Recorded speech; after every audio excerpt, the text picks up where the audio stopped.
সুপথ না চিনিলে পাবিনে মানুষের দর্শন, মানুষ ভজলে সোনার মানুষ হবি, সময় গেলে সাধন হবে না। মহাত্মা লালনের এমন সব অমর গানের স্নিগ্ধ সুরের মূর্ছনায় মুখরিত হয়ে উঠেছিল গোপালগঞ্জের শিল্পকলা একাডেমি। বাউল সম্রাটের আধ্যাত্মিক সাধনার পীঠস্থান ছেউড়িয়ার আখড়াবাড়ির এক নিবিড় প্রতিচ্ছবি যেন ক্ষণিকের জন্য রচিত হলো এই জনপদে। বাউল সম্রাটের ১৩৫তম তিরোধান দিবস উপলক্ষে অনুষ্ঠিত হলো বিশেষ স্মরণ অনুষ্ঠান, নাম তার সহজ মানুষ।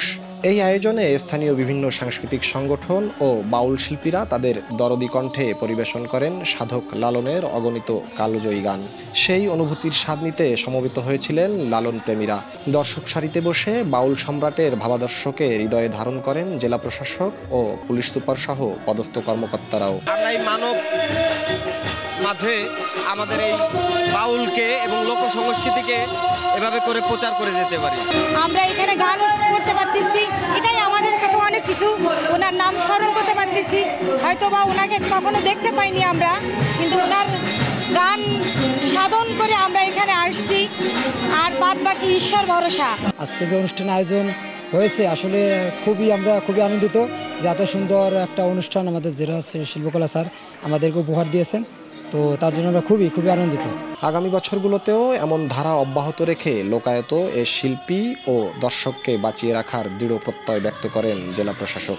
আমি চাই গোপালগঞ্জে এই ধরনের অনুষ্ঠান প্রতিনিয়ত হোক, যেন শিল্প সংস্কৃতির মাধ্যমে মানুষের মাঝে লালনের যে চেতনা বৈষম্যহীন সমাজের এটি ছড়িয়ে পড়ুক। আমাদের অনেক শিল্পী আছেন যারা লালনের এই গানগুলোকে তাদের সুরের মূর্ছনায়, তাদের কণ্ঠের যে চমৎকার নৈপুণ্য তাতে দর্শকদের সামনে উপস্থাপন করেন। তাতে আমরা বুঝতে পারি যে এখানে এই উৎসবটি উদযাপন হলে তাহলে আরও বেশি পরিমাণে নতুন নতুন শিল্পী আমাদের মাঝে এই লালনের গানগুলোকে নতুনভাবে উপস্থাপন করতে সক্ষম হবে। এই জন্য আমরা আশা করছি যে আগামী বছরগুলোতে ওগুলো চালু থাকবে। জেলা প্রশাসনের আয়োজন ও জেলা শিল্পকলা একাডেমির সহযোগিতায় অনুষ্ঠিত হয় এ স্মরণ অনুষ্ঠান। সব লোকে কয় লালন কি জাত সংসারে।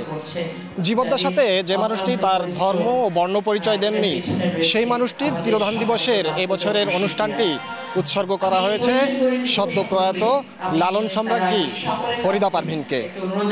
জয়ন্ত শিরালী, সময় সংবাদ, গোপালগঞ্জ।